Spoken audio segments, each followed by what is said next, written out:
Welcome. This is Steve Shadrack, founder of Support Raising Solutions. This podcast is part of a 15-week series launching your first 100 days after boot camp. Today's episode is hosted by our friend, Aaron Babiar. Our guest for this recording is Vanessa Sambrano. Vanessa has been involved with coaching for just about a year. She's only been fully funded for about a year and a half. Like an earlier guest, she has been working with Go to Nations, and they have about 150 staff from the United States and 700 national workers. And Vanessa, I know that you had let's call it that, shall we? An interesting story in getting to full funding. So rather than me continuing to talk about you, back us up, if you would, 5, 6, 7 years or so, and tell us a little bit about your journey. And then we'll start getting into talking about heart check and all that stuff with the email from this week. But welcome. Thank you so much. I've been a missionary for about 6 years now, and I've been fully funded for 1 year. So that sounds really great. I moved across the country, very underfunded. And I think that I did that because there was no requirement for me to be fully funded. And when that requirement came up, then I rose to the occasion. But it took about 5 years for me to get there. And I went through about 3 different trainings to get fully funded. And, sometimes I would feel like it was just dragging on. I learned so much about myself culturally, things that I didn't realize I needed to know about being Hispanic, unmarried, and a woman. I learned that you just have to keep pushing on because 5 years being underfunded, being across the country, away from family, away from someone that's going to take care of you, really requires that you rely on the Lord, and really requires that stretched. You get stretched for sure. Yeah. I mean, faith comes in. It has to come in. But I hope that others don't have to go through that because it's not so easy. But I am grateful for the time. It took about 5 years, and I learned so much about myself and my relationship with the Lord. But it was a long time of learning, what it was going to take to be fully funded. Well, obviously, you learned a lot of lessons that you're now using, and you've been using in coaching others. So, I'm sure it is one of those things where on one hand, you wish you didn't have to go through all that. And on the other hand, you probably have quite a few stories about what not to do and where your hope was misplaced. And maybe you had some things you were believing that weren't necessarily true. And I'm sure there's a lot of different things that unpack and all that. I'm sure there's plenty more that we could all learn from you. But of course, the topic of today's recording has to deal with just doing a heart check and having to deal with the whole spiritually healthy thing that's just so vital in all this. So tell us a little bit more about the whole deadline thing, or maybe it was when your organization said, all right, things have to change. You're going to start doing this differently. Unpack what that looked like a little bit for us. Well, at Go to Nations, we learned that a lot of our missionaries were underfunded, or it was taking about 18 months to 2 years to get any missionary on the field. So they would get training and they would be ready to leave, but they didn't have their funds. Or they would leave to go on the field, they'd be underfunded, have to come back early. And, all of that would be tons of expenses. And probably some burnout as well. Absolutely. I mean, you're dealing with your emotions. Everybody had feelings all of a sudden, and they were underfunded. They needed to come home. And we got a hold of the God Ask. And then we learned that there was a boot camp. So we went to a boot camp, and then we talked to our executives, and we're like, hey, this is something we need to do in-house. And we were trained, Jeremy Henderson and myself, we were trained to facilitate the boot camp. And in order to facilitate that, you better be fully funded. Yeah, we're kind of strict with that. Yeah, you're kind of strict with that one. And our executives gave us about a month and a half maybe to go get fully funded. So there was this major deadline, and you had to go get funded. I don't know how it's going to happen, on top of keeping up with the work that was still happening, because the world doesn't stop because you need to get funded. Wow. And so there was this major deadline to get funded. So I went home. I am currently in Jacksonville, and I went home to Texas, and you had to get with it or get with it, basically, because giving up wasn't an option. Yeah. It wasn't an option at all. And I think during that month and a half, it was like up and down, emotional roller coaster, knowing that the Lord had called me to missions, to be a full-time missionary, but also understanding that there was this major deadline. And along with that came so many emotions, because you're setting up all these appointments, and you're having the appointments, and you're making mistakes. You're getting people to come on your team, and all along you have this deadline. Yeah. So there's all this stuff going on. Remember as best you can, because I know this was just in the last couple of years for you, so probably don't think that far, but what's going on in your heart during this time? I mean, because you sound like the sort of person that you're just going to go out there and get it if you got to get it. Like, that's just how you're wired, the whole, okay, there's a task, I'm going to go accomplish it. But obviously you have a heart for the Lord and a heart for the nations, and you're doing what your organization is asking you to do. So you're super busy, and yet the heart thing, like, I'm sure you had to do a heart check yourself at least once, probably more often than that. And then this to this, unpack that part a little bit for us. I had to have a heart check regularly. Being Hispanic and unmarried, I encountered a lot of people that would, as soon as I would make the God ask, they would say, "Oh, well, when are you going to get married? When is your husband going to be leading you through this mission?" And, I could have said some really not so nice things, some rude things. I'm thinking of some you could have said, but let's just move on. I think I had them in the back of my head the whole time, but I had to remember, that the Lord loves them even with a response like that to my asking. And I had to have a heart check before I met with anybody, because that was a huge possibility. I mean, I'm not saying that I heard this once or twice. It was like every single meeting. Why aren't you married? Wow. And why aren't you going to do this with your husband? And so I remember that I went from my hometown to visit one of my friends, and this guy had been a partner of mine. He was starting off a business when he came on to my team for about $25. And throughout the years, he had gone up to $100 and so on. And I remember when I was going there, at this point, I figured, this guy, he's been on my team. He's already increased the amount that he was giving me. I was kind of seeing him as the dollar sign, and I knew that he believed in what I was doing. And the Lord really changed my heart. I remember driving, it's a 6-hour drive, and he just reminded me, what is it that you're called to do? And even meeting with this person, could he fund you? Absolutely. But is that what I'm calling him to do? Is that just it? Just funding? Is there a relationship that's supposed to be there? Is he called to this mission like you are?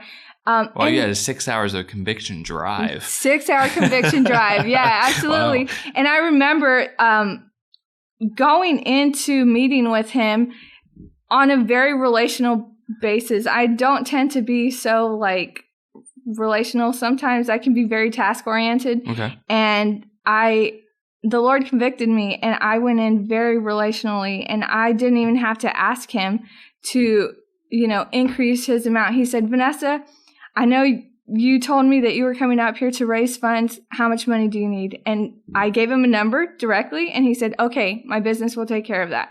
And wow. Full disclosure. I have to ask. Yeah. You're not saying his name. How much did you ask? He was on my team for $150, and we were driving in the car, and he looks at me and he asked me that question. I said, "I would like an increase of $300, and he increased it. Praise the Lord. Yeah. Very cool. It was a huge increase, and I think from that, it changed my heart towards everybody else that I was going to be meeting with, because it showed me that I don't have to look at people as a dollar sign. Mm-hmm. It showed me that not everybody believes that I have to be a certain color, a certain age, from a certain ethnicity. Sure. There are people that are going to fund me because the Lord is going to make it that way. Praise the And I Lord. have to Yeah. remember that, and I have to remember my heart towards others, because it can get difficult. I mean, I'm at 5 years and I'm trying to get fully funded, not there yet. And a lot of the people that I was asking are people that I've asked before, where's my heart? Right. What is it that the Lord has called me to do? Right. And what is it that the Lord has called others on this team to do Absolutely. to get me on the field? So, yeah. And at that point, I can even say, I can tell by how you phrase that, they're not just dollar signs to you. no. God has called them into being a part of the Great Commission vision He's given you, and they're your partners.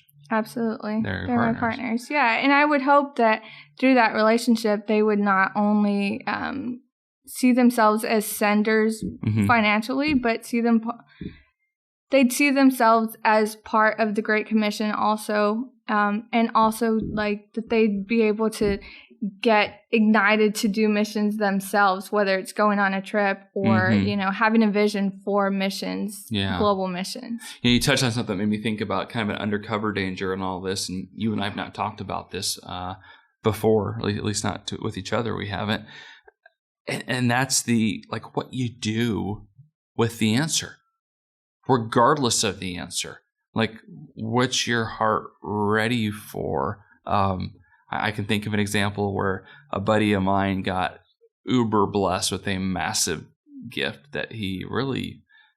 It was a surprise to him, and we had a weird conversation because I was just thinking, is he too excited? Like there's this, you know what I mean? I apologize if I'm leading you on a little bit too here, but just the idea of not being about the money. So being thankful when we get a gift, but not letting that what's putting the wind. We don't want the money to put the wind in our sails, right? Yeah. You should probably say this better than I just It did. couldn't change my relationship with this guy. I'd grown up with him, and if I would have been like, this is awesome, you're so great, I can't believe you're giving me all this money, it would have changed our relationship. Yeah. We were friends before he became part of this team, and we're friends now, and he's not a dollar sign when he was giving $25, and he's not a dollar sign now. He is a friend, a partner in the Great Commission. And I think being able to continually see partners like that and not like being so excited about things is, putting the thanks back on the Lord, because Yes. He's the one that's making it happen. And if He would have said no, well, that's okay, because the Lord still loves him. And it goes back to honor, Yeah. You're honoring him as your friend, or anybody, not him, but anybody that's partnering with you, you honor them. Why? How do you do that? You are grateful, but you thank them. You thank the Lord for being like the one that made that possible, and it doesn't, you take the vision from being on the person to being back on the Lord. And that's where that God ask comes in. So I hear you describing basically that the relationship is not on the line. No, Either way. it can't be. You're not better friends now because they gave more money. No, And you're not friends anymore because they felt like they were supposed to say no. absolutely. It's you're using the relationship in a positive way to invite them to do something, but you're not gambling on your relationship, at least from your end. It can't happen like that. Yeah. I don't think that you can treat friends like that and expect them to stick around. Friends are friends. Yeah. They're supposed to stick around. They're supposed to. So now let me ask you this.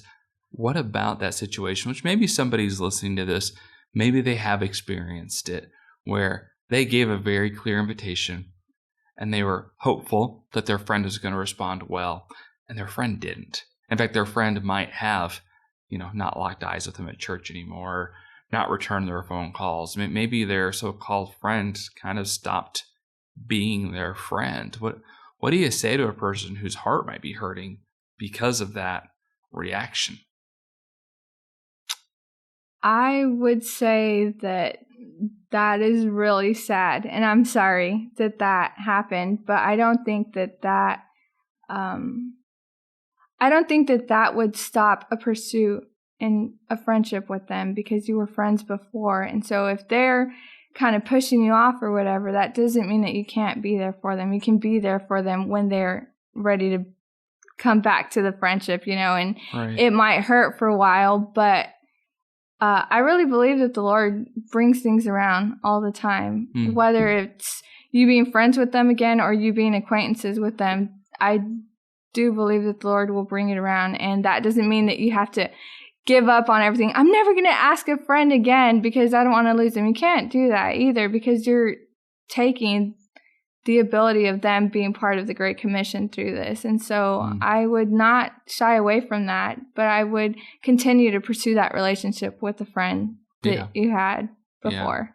Yeah, good. Yeah. Good. Yeah, that's a sensitive topic, because I know that is something that people are scared of. And I've heard others say things along the lines of, well, were you really friends if they ignored you because you invited them to be a part of the Great Commission? Really? Was it really that good of a friendship? Which that's kind of a harsh way to respond. Yeah. So I want to be sensitive to that, but there's probably some element of truth in I think that. it just goes back to honor. I really harp on that. Anytime we're doing any kind of coaching, it goes back to honoring the person and the relationship that you did have at one time, the positive parts of that. And so you just have to keep that in mind, because we can be,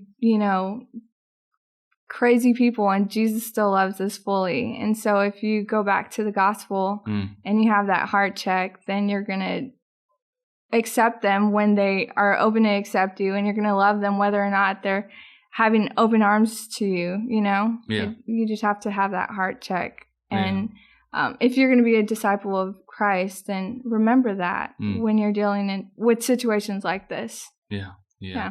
Well, I really appreciate you coming on and discussing this with us. I tell you, it's such an important topic for people to keep coming back to, and probably most people that are listening to this, they're not quite at 100 days after getting trained, but they're getting close to it. And they might have experienced some successes and some failures, and they might need to do a heart check. So I appreciate you sharing your wisdom and kind of speaking into this a little bit. And also I appreciate the hope that you give people who might happen to be single and been raising support for 4 or 5 years, or, all your unique things about you. And yet they're being faithful, and they're following the Lord, and they're trying to continue just day by day, trust God and move forward, and seeking to be spiritually healthy and vision driven, and God willing at some point very soon, fully funded. So anyway, Vanessa, thank you so much for your time, and appreciate you and your heart, and thank you for contributing to this discussion. Absolutely. Thank you. Thanks for joining us. We encourage you to listen and subscribe to the SRS podcast that answers questions and dives into topics relevant to ministry partner development. For more resources, browse our website, supportraisingsolutions.org.